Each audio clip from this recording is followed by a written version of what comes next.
সবাইকে স্বাগত জানাই। আজকে দেখো পালং শাক রান্না। সোমবার নিরামিষের দিন।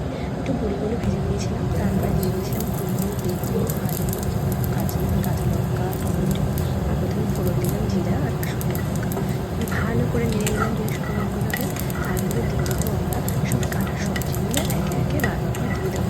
বেগুনটা আমি আগেই দিলাম, কারণ বড় বড় করে কেটেছি, ছোটো ছোটো কাটলে পরে দিলে ভালো হতো, নাহলে গলে যেত। তারপরে টমেটোটা আমি গোটাই রাখবো, কারণ টমেটোটা গোটাই রেখেছি, কারণ প্রথমে টমেটোটা দিলে পুরো ভাজা ভাজা হয়ে যাবে, ভালো লাগবে না। পরে আস্তে আস্তে যখন ভাজা জিনিসটা আস্তে আস্তে আমি এটা ভেঙে দেবো যখন হয়ে যাবে। তাহলে পালং শাকটি কাটা আছে, এই আমি সব সবজিগুলো দিয়ে দিয়েছি, দিয়ে তারপর টমেটোটা আমি আস্তে আস্তে স্ম্যাশ করে দেবো খুন্তির সাহায্যে।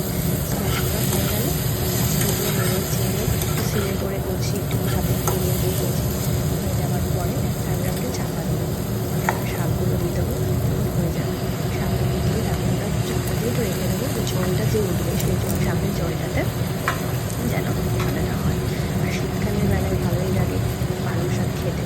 সবজিটা সময়টাই শীতকাল সময়, এই সময় ছোটো ছোটো পালং শাকগুলো খুব স্বাদ লাগে, খেতেও ভালো লাগে, বাচ্চার জন্য খুব ভালো। এবার আমি ঢেকে দিলাম পালং শাকটা, ঢাকা দিয়ে দিলাম। তারপরে দেখবো অনেকটাই জল জমে এসেছে, আস্তে আস্তে পালং শাকগুলো হয়ে যাবে, এসছে অনেকটা বলে।